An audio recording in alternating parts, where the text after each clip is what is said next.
kterého bych vám chtěl představit. Dobrý den, já vás tady vítám ve vinařství Gloss. Jsem synovcem zakladatele vinařství, pana Lubomíra Glosse. Spolupracujeme už řadu let a mým úkolem tady ve vinařství je vlastně propagace, obchodní činnost, sommelierství a pořádání degustací. Víceméně nových věcí moc nemáme, držíme se takových těch standardních tradic, to, co vlastně Strida v těch 60. 70. letech tady započal i s týmem lidí, Collegium Vinitorum a s týmy lidí kolem pana profesora Krause. A těch novinek není mnoho, snažíme se víceméně navazovat na ty tradiční postupy, jak ve vinicích, tak i v práci s vínem, minimální zásahy, minimální technologické změny a minimální sanace nějakých potravinových doplňků do vína. Jinak, co se vína týče, zůstali jsme pořád věrní červeným odrůdám. Děláme samozřejmě i bílé odrůdy, ale u těch červených tam bych zdůraznil odrůdy, které vyšlechtil pan Lubomír Gloss. Je to odrůda Cabernet Moravia, která je velmi známá, ale v poslední době velmi oblíbená odrůda Fratava, která zatím ještě není moc rozšířená, není v podvědomí konzumentů vína, ale myslím si, že ta perspektiva je velice zajímavá a jsou to vína, která jsou velice konzumensky přivětivá. A jsou nějaké nové odrůdy na cestě? Pracujeme na nějakých nových odrůdách, které jsou momentálně ve zkouškách. Jsou to kombinace vlastně Cabernetu Sauvignon, Cabernetu Moravie. Je tam i něco s Fratavou, nebo víceméně s sestrou Fratavy geneticky. Jak jsem řekl, je to všechno práce, která navazuje na tu bouřlivou aktivitu těch 70. let, kdy se opravdu podařilo vyšlechtit spousta odrůd na Moravě a kdy vlastně pan profesor Kraus donesl zajímavé inovace, zajímavé poznatky a díky skvělému týmu lidí, kteří se kolem něj se skupili, tak se podařilo přinést na Moravu odrůdy, které jsou tady doma a které chutnají zákazníkům do dneška a věřím, že budou chutnat i nadále. V červených jste vlastně řekl, co patří k vaší mlékovým lodím a co se týče bílých vín, co je pro vás asi nejpodstatnější odrůdy? U těch bílých vín jsou to klasické odrůdy, Riesling rýnský, který má takovou zvláštnost. Máme část výsadeb v hustém sponu, zhruba půl metru od sebe, vychází to asi 9 000 jedinců na hektar, což je taková zvláštnost a zajímavý technologický postup.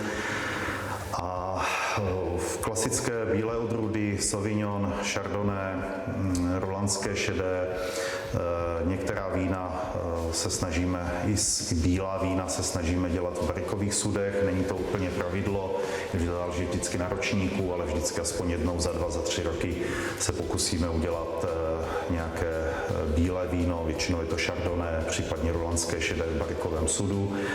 Jinak u červených vín sledujeme v poslední době návrat malinko k barikovým sudům. Zákazníci se nám trošičku víc začali ptát po vínech z barikového sudu, takže tam po tom malinkém odlivu pociťujeme zase návrat. Jinak všechna vína, červená vína nám zrají v dřevěných sudech a část samozřejmě, která je v těch nových barikových sudech, tak nese potom ten přívlastek barikový. Ještě jste na začátku zmínil, že při akci, kterou tady teďka budete mít, takže se budete snažit i kombinovat jídlo, pokrmy s vašimi víny. Je to takový nový trend, kdy se snažíme zákazníkům ukázat i to kouzlo toho párování chutě vína a chutě pokrmu. Nemusí to být žádné opulentní menu šestichodové, může to být jenom lehká taková konzumační vsuvka během té degustace, kdy si zkusí různé druhy sýrů, různé druhy pochutin, sušeného ovoce, čokolády a podobně a dokážou ten večer při skleničce vína strávit jinak, než jenom třeba se slanýma křupkama nebo bravurkama a ten chuťový zážitek si dopřát i trošičku jinak, než na co jsou zvyklí. Ještě se zeptám, pokud k vám někdo nemá cestu, nemůže jet třeba přes celou republiku, jaký jsou možnosti, kde vaše vína, ať už ochutnat, zakoupit? Je možnost samozřejmě si naše vína objednat na e-shopu, máme spolupracující e-shop, máme vlastní stránky, jinak samozřejmě spolupracujeme i s vinotékama, je možnost si vína objednat i tam a v posledních letech teďka stále více se snažíme i dělat ochutnávky a představení našich vín i v rámci vinoték a prodejců vína, aby zákazníci poznali chutě našich vín a poznali i naše odrůdy, které třeba nejsou tolik známé anebo rozšířené. Akcí tady v Moravské Nové Vsi během roku bývá poměrně hodně vinařských. Zákazníci se teďka můžou těšit, nebo návštěvníci se můžou těšit na akci tuto sobotu, kdy jsou to jarní otevřené sklepy. Tradiční akce je i na podzim, podzimní otevřené sklepy, které probíhají většinou první nebo druhý víkend v listopadu. Jinak samozřejmě otevřené sklepy bývají i v létě. Máme teďka i jednu akci nově, už druhý ročník proběhl i v únoru, kdy byla akce vlastně kombinace moravské zabíjačky a odrůdy Cabernet Moravia. Takže ty možnosti mají zákazníci celoročně a jinak samozřejmě pokud zavolají, dají nám dopředu vědět, rádi je uvítáme a můžeme ochutnat naše vína kdykoliv. Tak já vám přeju to, ať se hodně daří a každopádně pozdravíte i pana Grosse. Vyřídím určitě.